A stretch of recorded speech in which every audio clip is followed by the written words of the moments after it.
Donald Trump spoke in Manchester, New Hampshire. I want to walk through, I should say, a few moments from this speech, wild and strange as per usual. Starting off with this humongous, gargantuous announcement that Trump made. Prepare yourself for this. Here is Trump's major announcement at this speech. Take a look. Did that with me in the White House, I can tell you. On Tuesday, Joe Biden officially announced that he will seek 4 more disastrous years in the White House. As you know, I've done very well against crooked Hillary Clinton, but today I'm going to do this, and I think this could be maybe the most important part of what I'm going to say, because this is going to be a major announcement. Are you ready? Is everybody ready? I will be retiring the name Crooked from Hillary Clinton and her moniker. And I'm going to give her a new name. I don't know, like maybe Lovely Hillary or Beautiful Hillary. But I'm going to retire the name Crooked so that we can use the name for Joe Biden, because he'll be known from now on as Crooked Joe Biden. So, of course, we're yet to be provided any evidence from this camp that repeats that over and over, that Biden is crooked. But this is just a great representation of how completely satirical American politics has become. We talk every day about real issues that matter and affect people, but at the same time, at the very top of the discussion, a person seeking to be, and who has been the most powerful person overseeing those important issues, is using his platform and time during a speech to discuss his new childish nickname for his opponent. My goodness. Next moment, Trump said this about Lindsey Graham. I don't think that's good. Anybody that says that's no good, very interesting. Lindsey Graham, the progressive from South Carolina. No, he's a progressive, but he's got some good things too, okay? But Lindsey Graham, I said to him, Lindsey, you got to go along with this. We were all set to get it done. You got to go along with this. He says, so let me get this straight. If they charge... We talked about on yesterday's show an attack ad that was made about Lindsey Graham that called him out for his 180-degree turn on Trump, where earlier he was clear about the threat that Trump posed and said all of these correct things about him, but then realized that wasn't politically advantageous within the GOP. So then he supported Trump. He flipped completely. And recently, Lindsey Graham has been nearly crying on television, begging people to donate to Trump. That's how supportive he is. But yet, this is what Trump has to say about him, calling him a progressive, which in MAGA terms is a terrible insult. It's yet another reminder of what I mentioned in regard to Mike Pence recently. Don't become a Lindsey Graham or Mike Pence who sacrifices your principles. While Pence did the right thing on January 6th, and that was respectable. Other than that, he set aside any backbone or principle to be Trump's VP, and Lindsey Graham has done the same to go against everything he previously said so that he can support Trump. So don't become someone who does that thinking it will benefit you in the short term, because you might end up being like them, who even after all of that loyalty is thrown in the trash. Choose character, choose principles, because it's moral, absolutely. And in the long run, it actually will leave you better off. And then we move on to this moment here. Team and they go prevent, say, bet on the opponent. And then they want to do something on the debates. Think of this. They want to debate. They want to have, I have people at 1/2 of 1%, 1/4 of 1%, 1%, 3%, 2%, 4%, 7%. And DeSantis is very low and crashing. He's crashing and burning. Don't forget, when he came to me, he was at 3%. So he failed in his campaign. Then I endorsed him, which I could have done without, but I endorsed him and he went up a lot. But he went up and he won. But when he campaigned for a long time, he failed. And now he's failing again, because now he's getting a chance to campaign without Trump, to put it mildly.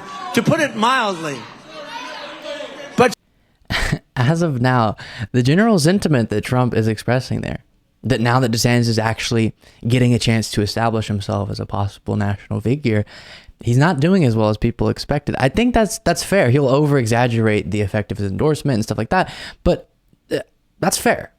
DeSantis' campaign, now that he's an independent figure trying to figure out how to establish himself on the national stage, is just not going well. Not that his campaign is formally announced, but all the things he's been doing to set himself up for a formal announcement. We'll discuss this more later in today's show, but DeSantis apparently is still intent on running and announcing in May, so it'll be interesting to see if the formal announcement changes the situation at all.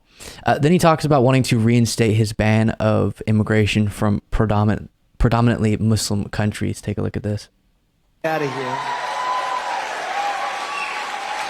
And I will restore my travel ban to keep radical Islamic terrorists out of our country.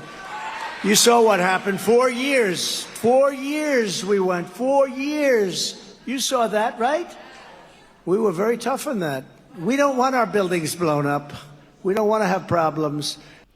There's an obviously Islamophobic and horrible policy. If you don't remember, he ran on this in 2016 and implemented it once he became president in an attempt to keep Muslims out of the country. And now he's kind of going back through his horrible greatest hits from that campaign for this campaign, unfortunately. Next moment we'll look at, he gets asked a question from the crowd about Gen Z voters.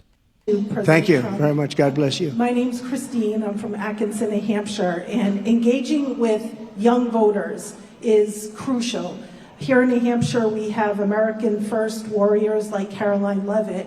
How do you plan to engage with Gen Z voters? Well, I think we're doing that, and I'll tell you what, you would be shocked, like Charlie Kirk and others, the job that they do with their. They have not been able to translate that to voter turnout. Youth, it's a youth movement. It really is. That's another movement. You would be shocked to see how popular we are on college campuses. Much different than what you read, much different than what you hear. False. 70% of Gen Z voters voted for Democrats for Congress in the midterms. But it is a funny sentiment. And you'll hear it a good bit from Republican leaders when they get asked about the younger generation. They'll just say, no. Listen, our policies appeal to young people. Yeah, I think you're going to see young people really becoming a part of the conservative movement, which if you want to stick your head in the sand, that's actually fine with me. Ignore the facts and doom yourselves politically in the future. Don't ever change, I guess. And then finally, this clip, first I want to show you it out of context, and then I'll show you the full clip. Take a look. Should I do it? I'm going to do it.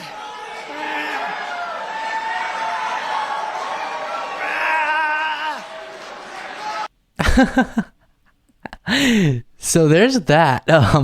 But then we'll go back so you can see what's going on. No, did you ever hear of anything like that? You saw the other day the weightlifter and this young woman, 19-year record. Well, I don't know what it is, 200 and some odd pounds. It's a lot. It's a lot for a man or for a woman to lift, but it's a lot. And this record stood woman's record for years, 19 years or something. And she got over the barbell. They put like a little tiny ounce on one side, ounce on the other. This thing was, if you beat it by an ounce, you have the world record. And she got up there and, should I do it? I'm going to do it.